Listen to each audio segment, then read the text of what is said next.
I'm Chris. I'm Peck. I'm Petrie. Today's topics we will be discussing the ever so watered down version of World Wrestling. I'm going to call it World Wrestling Federation. I don't care, sue me. That's And fair. No, that's fair. That's fair. yeah, and the TNA, pretty much the current status of TNA and the Bound for Glory preview, which might as well just jump into this. I'm disappointed so far. Yeah, I mean, I'm not really. What it seems like it was supposed to be. We were supposed to have an epic confrontation: Rob Van Dam versus Kurt Angle. Well, no, because of the contract they signed RVD2, where he can only do 75 some days. He's now stripped of the title.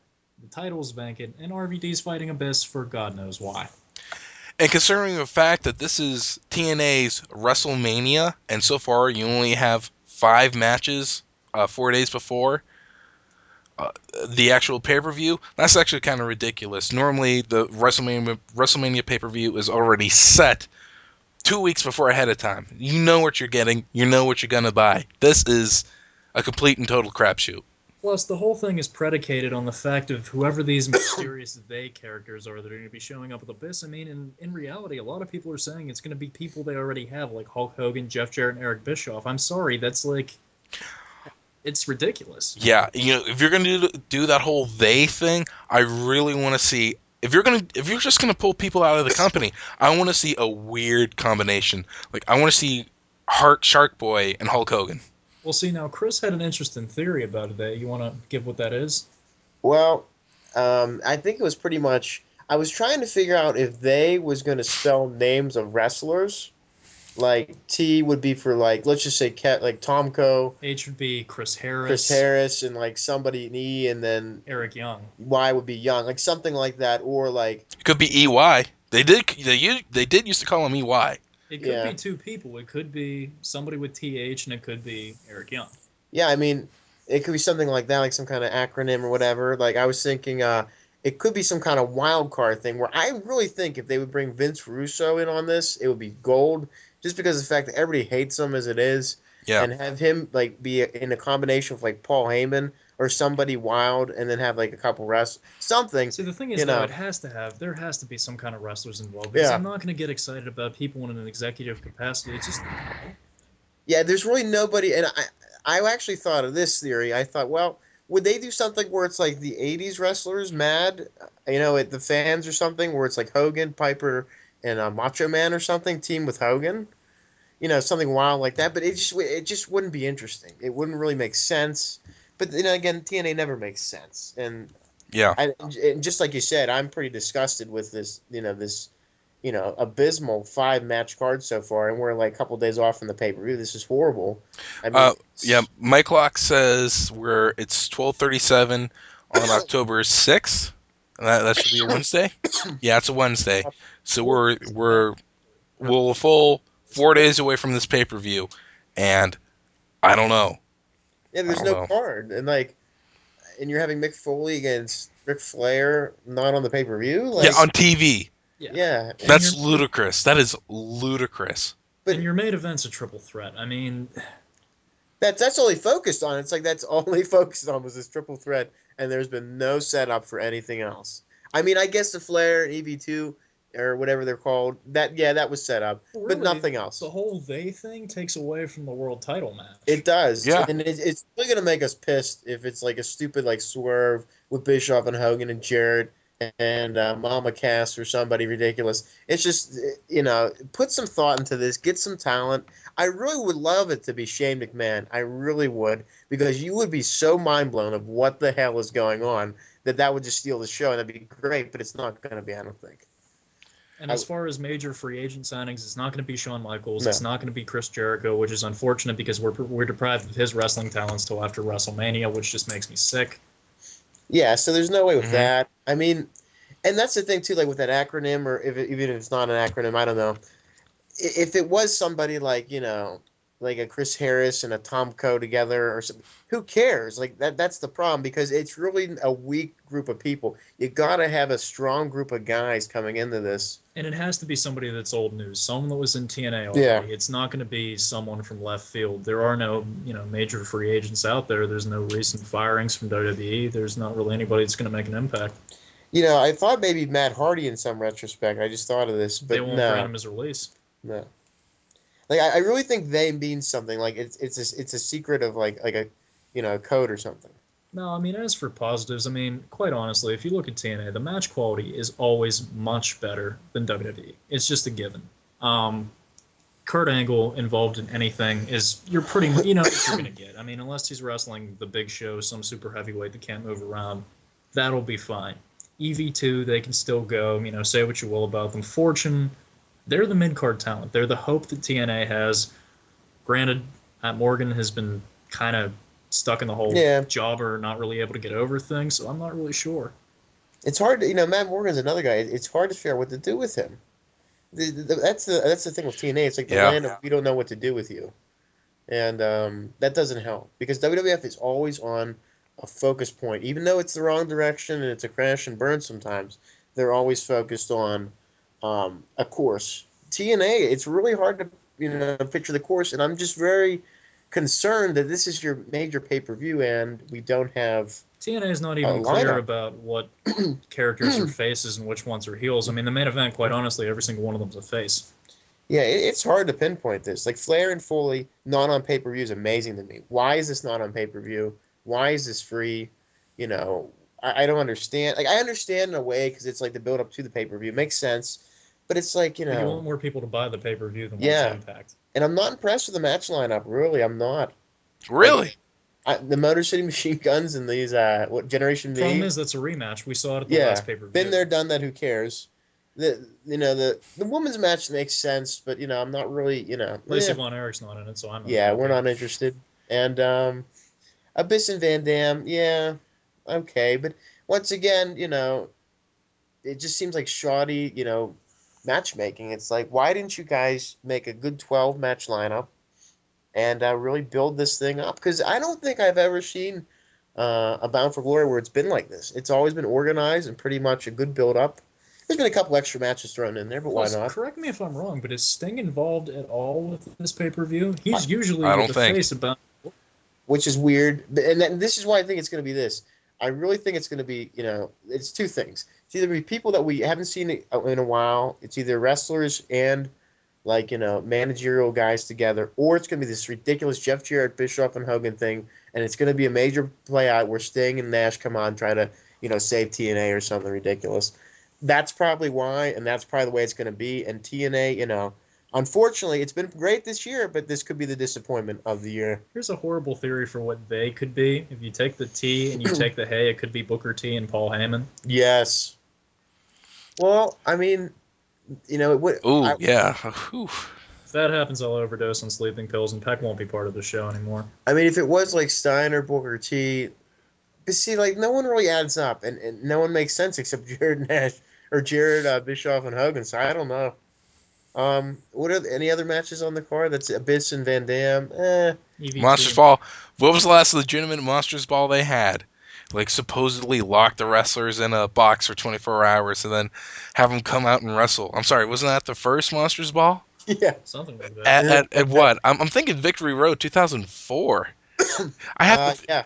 Yeah, because It was Abyss and Raven and Monty Brown. I think. Yeah. I got that in TNA anthology set right here. Let me look that up. What's that, baby? Yeah, that was actually. Victory Road wasn't bad, but I really loved Turning Point of that year. That was a good pay-per-view. Solid card. Okay, yeah, a Monsters Ball match. The Alpha Male, Monty Brown versus Raven versus Abyss. I swear they did one after that. They did a couple more. Rhino was involved in one of them. A couple other people. They did a tag team one 2 years ago, which was awesome. I really like that. Mongo McMichael could not count to 3, but it was good.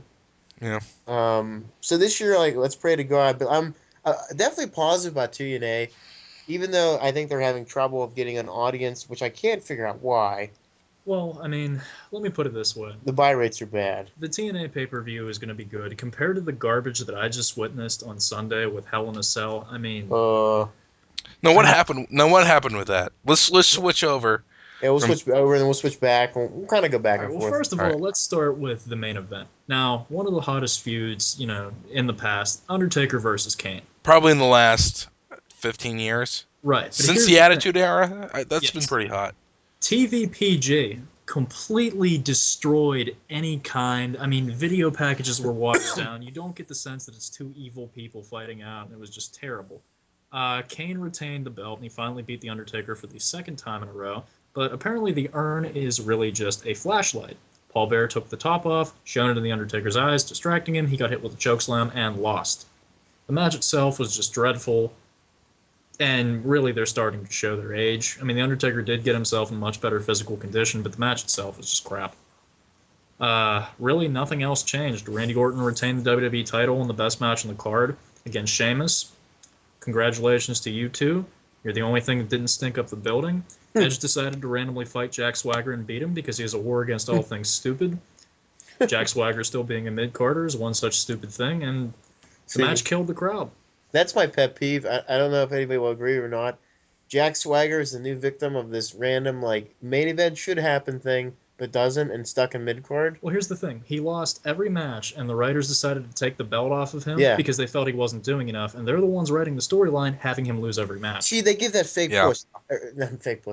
Fake push. And they did the same BS with, like, CM Punk, John Morrison, who else? They did this to Kennedy. R-Truth, Ted DiBiase. Yeah, MVP. I mean, the list Drew Shelton Benjamin. The list goes on and on. All these guys that just get stuck in mid-card land, and this is why the company kind of slumps on that. Like, everybody just falls in that. Drew McIntyre especially. And I finally found a wrestler worse than John Cena with less moves. Daniel Bryan. The fans aren't on his side. We know.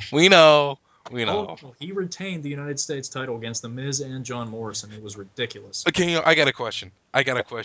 What's the difference between Daniel Bryan now compared to the Bryan Danielson there was in ROH? What's the difference? Probably nothing. Nothing? I don't know. People were... Bryan Danielson was a pretty big deal in ROH. Right, but I mean, being a pretty big deal in ROH doesn't really get you much. I mean, people that have been pretty big deals in ROH haven't really gone on to do much of anything. CM Punk. I'm sorry. CM Punk was with ROH, but let's not forget he was with IWC, and it took him a while to get a good gimmick, before he was finally good.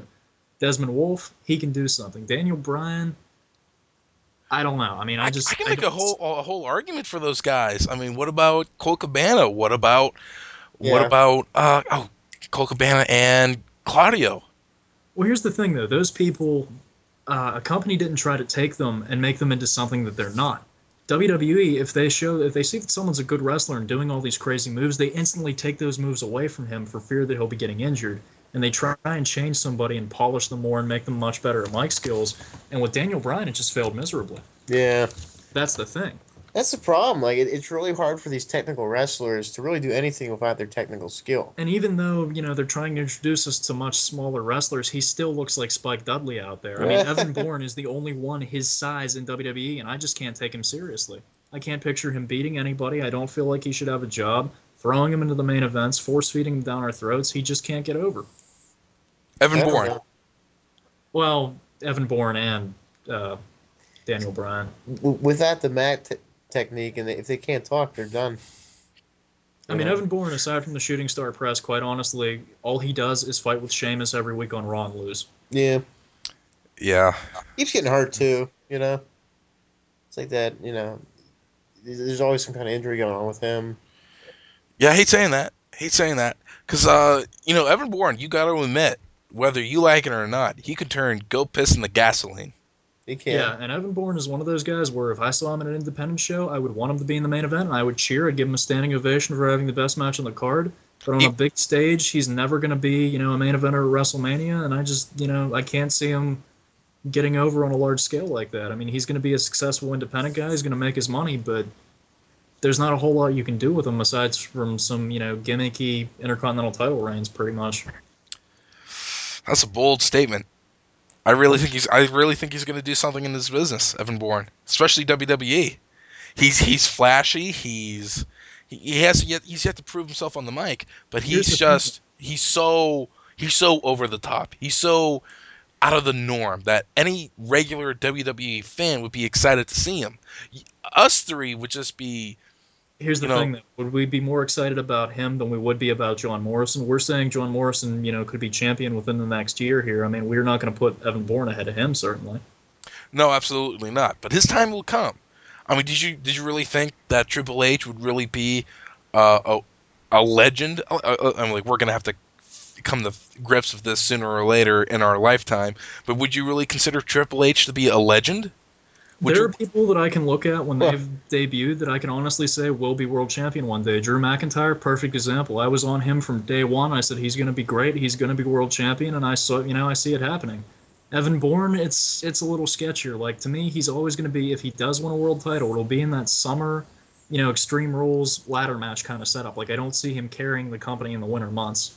So you don't see him at WrestleMania. You don't see him at Rumble. You don't see him at Survivor Series. Is what you're I see saying? him at WrestleMania doing spots off of a ladder and Money in the Bank. I don't see him beating Randy Orton, The Miz, John Cena, whoever's going to be in these main events in the next couple of years now. Well, I might go the opposite way on that. We'll make note of that. he's stuck in that we're not going to push you thing, and this is the problem with everybody. Like they don't push these guys; they wait too late, and then when they push them, you don't care. Let me put it this way: when you think someone's about to be pushed and they're working tag matches with Mark Henry and they form a tag team and never win the tag team championship, that's not a good sign for your career. Mm-mm. No, it's not. MVP with that. So, do we still have this? I haven't watched the Monday Night Raw or a SmackDown. There are still in 2 years. world titles. There's still the brand split thing. There's talk of uniting them, although personally, a lot of people aren't a fan of this. I'm a fan of keeping them separate because then if someone's saddled with like a 1-year title reign, there's still another champion. There's another alternative. You can watch it. Plus, everybody being on the same show, working other shows, they're going to get hurt more often. With older wrestlers, it's going to deprive me of like a good Undertaker title reign and other things too. Well, when they first did the brand split, I thought it was asinine because it was ridiculous. There wasn't enough guys to really do it. You had like 18 guys on a roster, which was just stupid. And it basically was pissing everyone off because like, why don't they just make it ECW? Why don't they just make it WWF? And why don't they just make it WCW? Right. They never got that. And I think they realized it too late, but the whole thing was asinine and stupid. But now it sort of makes sense because they do have a bigger roster. Like SmackDown and Raw probably have about 35 guys on each, I guess, each side. Probably about 45, 50, yeah. Okay, so you got all that plus, some extra guys. I mean, that makes sense now. But then it's like, I don't really think it's a good or bad thing. I think it points it is good and bad, but I really think back then it was a bad thing. I don't think they should have did it. They split up the NWO. Like, they kept the NWO on Raw or whatever, but then they split up, like, Triple H and Hogan, all that. When you wanted to see, like, dream matches and you couldn't, and they were they were splitting up all the tag teams, like the Dudleys and the Acolytes. I'm like, this is stupid. It was kind of stupid for a while. And then feuds that you think are going to end in WWE, they just keep going on. I mean, John Cena and the Nexus. I've been sick of John Cena for about 4 years now, but I mean, I completely understand what you're saying. With any good movie, with any good story, it has to end. Whether you want it or not. Let's look at some movies. Lord of the Rings has to end. Right. Star Wars has to end. And the thing with the Nexus is they're being force-fed in the main events. They're just not getting over. I mean, now they're down to 5 members. When they had 7, you can look at Nexus and honestly say there's only 2 of them worth a damn. The leader, even though he has the worst finishing move aside from the attitude adjustment, and the guy that does the 450 splash, Justin Gabriel. The rest of them wouldn't be doing anything in the independent circle. No, because they would have been doing something in ROH. They would have been doing something in IWC. They would have been doing something on the West Coast. I know. Uninteresting. We are disagreeing to agree right now, or we are just arguing tooth and nail on the same thing. Which is good. Same sign. Yeah. Did you see what the president did today? I know. Heated agreement. Yep. Well, it's like, I don't know. And with WWE, the biggest problem is mid-carders that you think are getting a push aren't getting a push. Yeah. I mean, if you're paying the bank holder, who you're supposed to be making look strong, make it look like... I mean, it looks like The Miz forgot about the briefcase, and now he's losing to Daniel Bryan. It's like, you're supposed to be the next main event guy. You're supposed to be one of the people they talk about main eventing WrestleMania, supposedly against Randy Orton, and you're, getting jobbed out weekly and tapping out. It's ridiculous. I don't think they know where to go with any of this stuff anymore. I think they've written too much. The other thing so is many people. They've turned way too many people heel. I mean, there's only 2, honest to God, good guys, that are main eventers, like true main eventers right now. Cena, well, three: Randy Orton, John Cena, and The Undertaker. There are no other really, really good guys that are in the main event. Well, Edge or Yeah. no? Not Is so he, much. is he heel or I don't know. I haven't watched No him. one's really sure. He just kills the crowd and has terrible matches, and no one's. I mean, there's always loyal Edge fans, but he really hasn't been that good since he came back. You know No, what? no, that is absolutely true. I mean, I'd apologize to his face if I met him because he's one of my favorite wrestlers, but he just doesn't have it right now. I don't think he's had it. Ever since the Achilles injury. Before that, he was over. He was still in good shape. He kept himself in good physical condition. You could be counted on him in the summer months to be a good world champion, have some interesting matches, have some interesting feuds. But he's even as world champion, no. I for some reason I never bought it with Edge. I think because that had to do something apart with the writers. He was given that Bischoff syndrome of, okay, something in the ring has something remotely something decent happened in the ring, and I'm gonna come out and say, no, this is garbage. Restart the match until I get what I want. That's always what Edge was. Edge was the guy that I booed because he wasn't the heel, because he sucked. He was a good face. He was a good heel when he was doing the whole Brood thing. But when Edge, whenever he split away from Christian in the tag team, and he started acting like a child. It was just his first WWE title reigns, when he was feuding with John Cena, he had the whole sex and violence gimmick going with Lita. That's when he was at his best. That's when his matches were great. And then I don't think at all. WrestleMania 24, he definitely peaked against The Undertaker. I mean, you can't argue that was a bad match. It was a really good match. That definitely was not a bad match. Definitely not. I liked him better. I thought he was better in his prime, like 2002. Then we got hurt. Yeah, I think that was like the Edge I want to remember.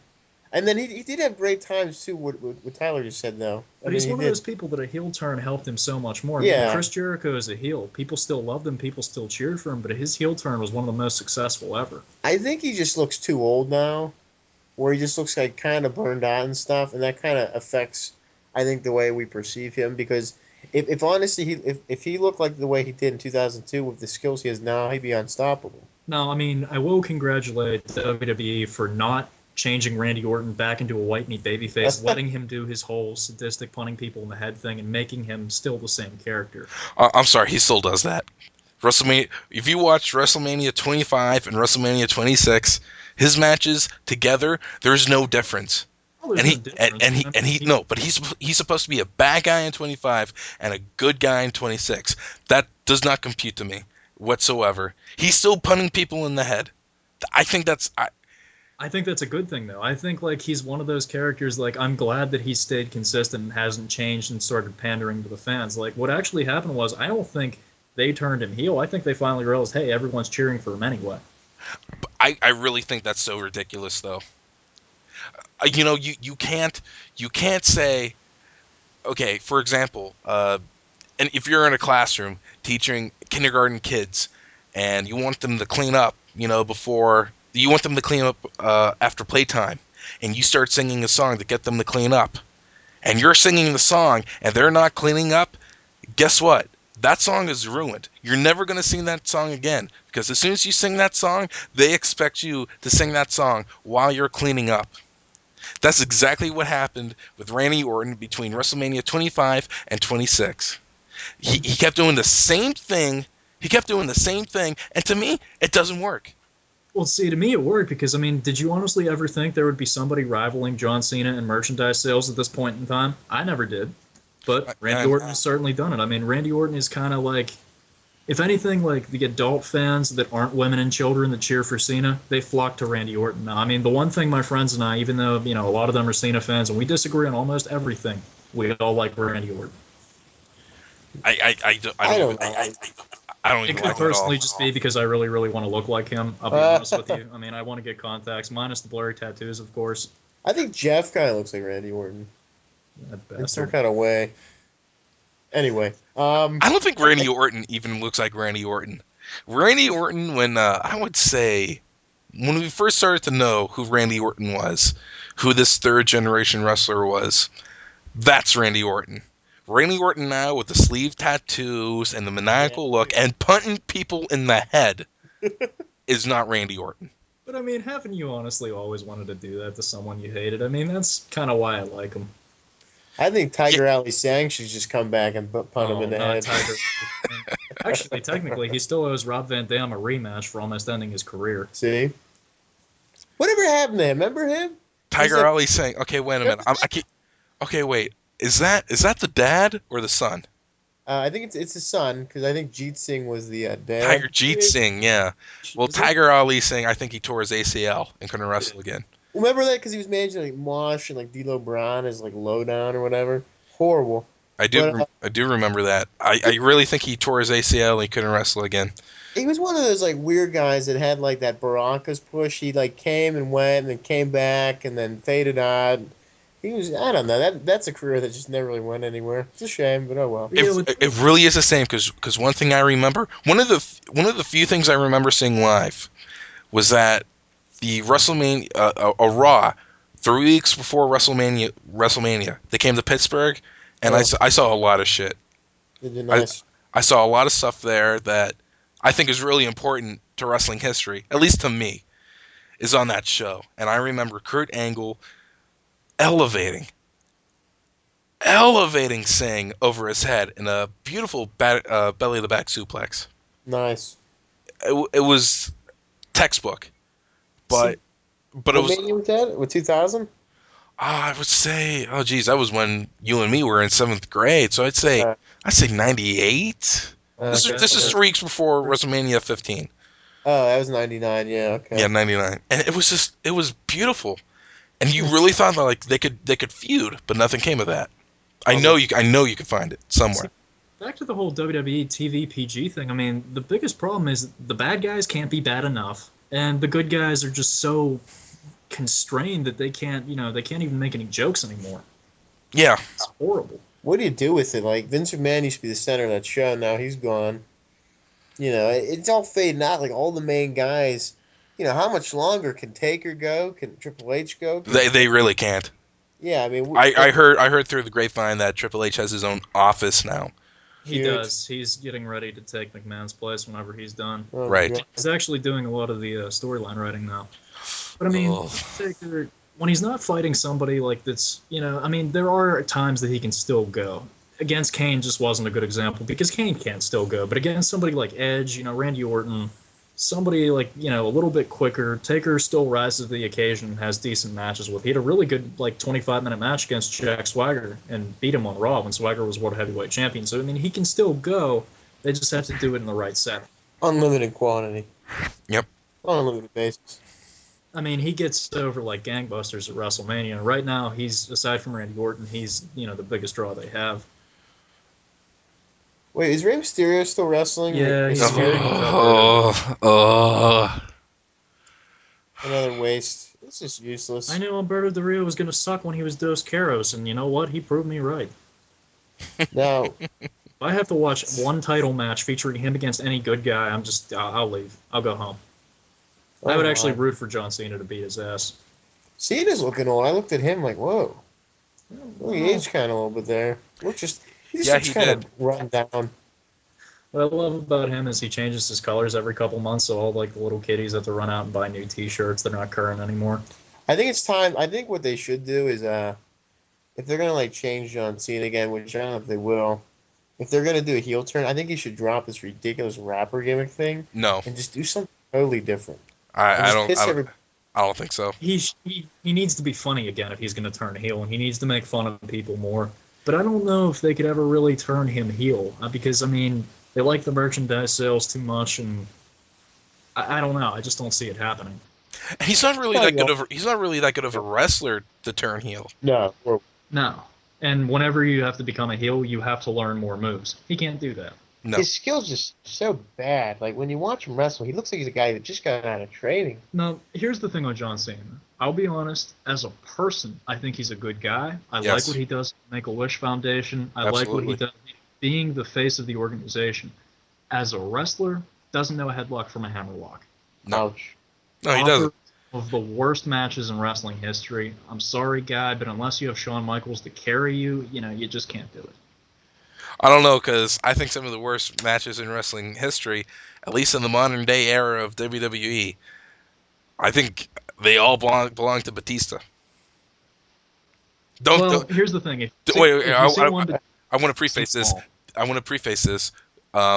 Dave Batista, not Jose Batista, who hit 54 home runs with the Toronto Blue Jays. No, I love that. I love that Batista. God bless that Batista. But Dave Batista from Washington, no. Batista. Yeah, I mean Batista. If you've seen one, you've seen them all. Every match is like someone told me they bought the Batista DVD. I'm like, why? You bought a bunch of 11-minute matches. Yeah. WrestleMania, that one, he was awful. 23? Oh god, 21. Compared to what it was the year before. I liked him against Undertaker. I hated him against Triple H. That was the main event of the show. I think I just wanna say this real quick. Sure. I thought that if you haven't seen the WrestleMania 21 matches, which I think now are a little harder to find on DVD. I mean, they're Randy Orton and Kurt Angle versus Shawn Michaels are the best matches on the card. Yeah, I just have to say this about WrestleMania 21. Besides Orton and Triple H at I believe was it 25 where Edge fought Vince and then he fought Shane and then he kicked Stephanie in the head. Yeah, that was 25, wasn't it? Wait, you mean when Orton fought Triple H in the main event? Yeah, and then they had that ridiculous match where they hit each other's finishers within 2 minutes. Yeah. Yeah. Okay. Triple H beat him up the entire time. That was just a really bad match because they had such an amazing build-up. I will give credit to Dave Batista and I will give credit to John Cena that the build-ups to their respective matches were great, but the match itself bad. At WrestleMania 21, the build-up to those matches probably the second best compared to Orton versus Triple H. Although the matches at WrestleMania 21, they weren't even that long. No, it was a fairly quick pay-per-view.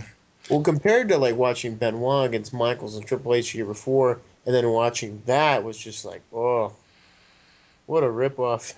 Yeah, I didn't buy that. Oh, absolutely, man, absolutely.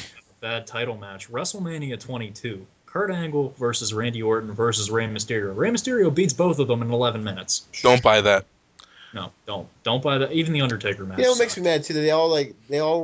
The whole Mexican group over there loves to ride on the death of Eddie Guerrero to their own fortune and fame. fame. When he became World Heavyweight Champion this time, I was like, did Chavo die? Yeah. Yeah. Oh, dude, absolutely. Rey Mysterio has not been Rey Mysterio since 6 months after he came over from WCW. That's certainly true. Yeah, I agree with that wholeheartedly. He's not Rey Mysterio Jr. I argue this with children all the time. I ask them, who's Rey Mysterio Jr.? I don't know. I can tell you who Rey Mysterio is. Okay, who's Rey Mysterio? Rey Mysterio is that guy who I see on television every week. Now. Again, I mean, I appreciate what he did branching out to the Latin American community. I appreciate him, selling merchandise as a face.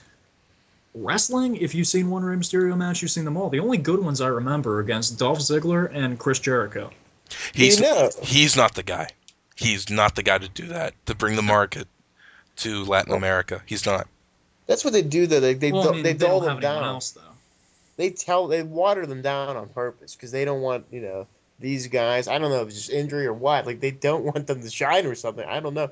They water all these wrestlers down. Remember ECW One Night Stand? They had him up against Sabu. That could have been an incredible match, and they ended it. What happened with that? That was garbage. Whatever. I don't know what the purpose of it was. They kind of decided they had to stop themselves short because they're like, okay, Rob Van Dam's beating John Cena, taking the WWE title. We can't have them thinking, oh my God, ECW was so much better, which it was. Yeah, no, it was. No, I'm sorry. It was better, but Ray or WWE, someone else stopped that match because all I remember is that legitimate doctor coming out, grabbing his head, and running back. With Ray right there. Yeah. What was the point of that? None. It was Rey Mysterio is the biggest pussy. He is. He's the biggest pussy to me now. I don't care what he did in Mexico. I don't care what he did in ECW, and I don't care what he did in WCW. You know what? If you're gonna have a career like this now, late in your life, that's your legacy. Deal with it. Benoit is. I can never put Rey Mysterio in a main event. I mean, watching him try to wrestle The Undertaker, I'm like, this is ridiculous. I can't take this seriously at all. Yeah. I don't know what they're going to... This is what I hate. Like, WWF waters everybody down and then they just make them do the basic moves because it's more about the storyline BS. Same thing with Mike Awesome, man. You look at a great wrestler, just, tons of power moves and all that. He comes in for the invasion, doesn't do anything. They didn't let him do his that power bomb off the top rope. You know what's sad, though? Nothing. I actually look at Sheamus and I think, thank God, they're actually letting someone wrestle. Yeah. And be physical. I never liked Mike Awesome either.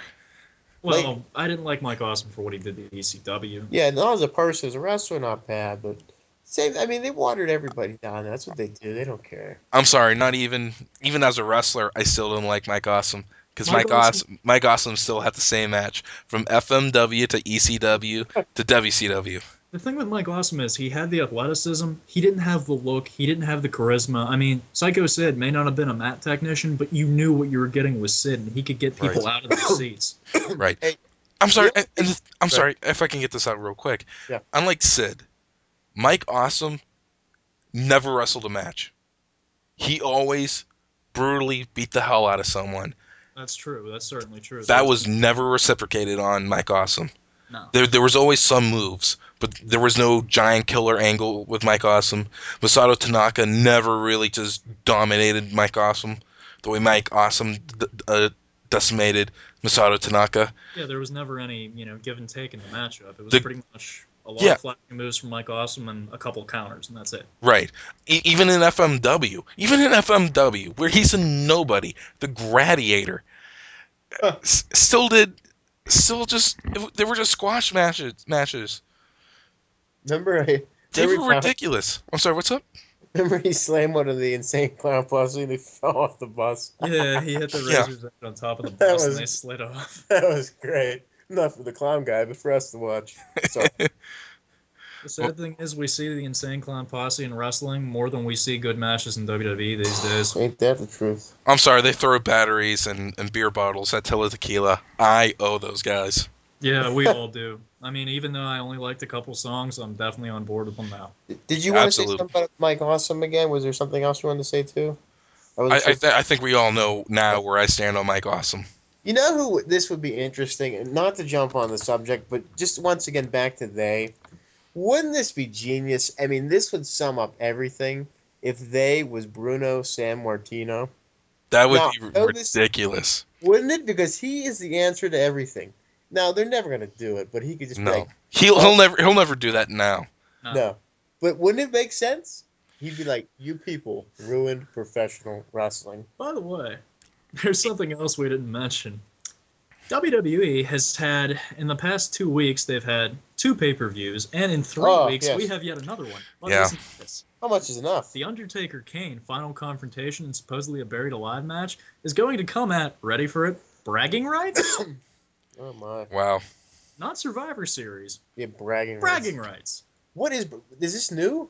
It sucked. I was at it last year. Is it that thing where they have like half red, SmackDown half blue versus ropes Raw in some ridiculous 80-man tag match? Although the funny thing that happened last year when I was there, during the Fatal 4-Way match, which actually wasn't bad, Batista yelled loud enough for was surprisingly fatal. Yeah, which Batista yelled loud enough for the whole crowd to hear when it was time to go home. Gotta be a tombstone. And people in the first 3 rows heard it and knew the match was ending. Oh, wow. Yeah. Hey, did you know Homicide? I think that he got signed with WWF, didn't he? For what? I don't know why. I saw it on one of the news articles. Hey, I'm just glad Homicide in ROH was fantastic. Fantastic. Yeah. But in WWE, he's not going to do anything because they won't let him wrestle. They'll drop him. No. Look at Low Key. He's wearing like a pink outfit or something. Senshi. He's or what the hell is it? Oh, Kaval. They're all Kaval, yeah. If you gave him a B instead of a V, he's a Mortal Kombat character. When will they learn that if they're technical wrestlers, they don't belong there? They just don't get it. So you're saying I got to be a underwear model to be a WWE wrestler? Pretty much. It might help. I mean, Zack Ryder. Good point. Actually, Miss Renee Dupree. No. I'm thinking Rob Conway. Oh, yeah. They were kind of all in the same organization. Yeah, they were. Yeah. And Sylvan, he became a male model, and Kane killed him. That was pretty entertaining. Yeah, that wasn't bad. That was a little fun period. You know, Tatanka and all the guys were there. That was a good Then there time. was all the people that were supposed to go to ECW, Rene Dupree, Chris Jericho, and never made it. New ECW, Yeah, WWECW. that was bad. Oh, that was It was good at first. yeah. You Up know, it was until passable. up until the Big Show became world champion, it was fine. Well, you knew they were just going to push their And even guys. then, RVD against Hardcore Holly was a really good match because they just Yeah. beat the hell out of each other. Yeah, there were some guys that belonged there, like Harley. Test wasn't bad there. A couple other guys, but you know, you don't need. You know, that's once again WWF always having to own stuff, and always having to own. You know, Everything. with Invasion, yeah, we had to push our stars because your people can't hold the weight. Right. Same- We yes. gotta destroy ECW because it still can't handle it. Yeah, and speaking And of replace that, it with Nixed. ugh, is there a girl one now? Yeah, she's like 6'8". She's stalking Mr. DiBiase. Wait, so it's already over? Oh no, I don't know. I don't Who watch cares? it. I just know that that's supposed to happen. Who knows? I don't follow it. I refuse. You would follow the weird freaky chick who's 6'8" and wouldn't you? Well, I mean, I'm the one that has a serious body self-image thing and wants to look like Randy Orton every day. So, yeah. Well, kids, it's been fun, but we got to get out of here because you people are probably bored anyway. No. This has been an amazing show. I think it's been great. I think it's been good. I mean, Daniel Bryan, I hate you. I don't care how good of a submission wrestler you are. You meet me in a back alley, I'll run you over with my Trans Am and bury you in a fucking garbage can. Nice. I don't know, man. They call him the American Dragon for nothing. I'll show him my American Dragon. Oh, Oh, God, I'm gonna vomit. well, we'll be back next time. We don't know what our next topic is. We're just gonna guess. We'll figure it out. Yeah. We'll figure it out in the next 5 minutes, I hope. Yeah. Oh, we will. Well, I'm Chris. I'm Peck. I'm Petrie. See you next time, folks.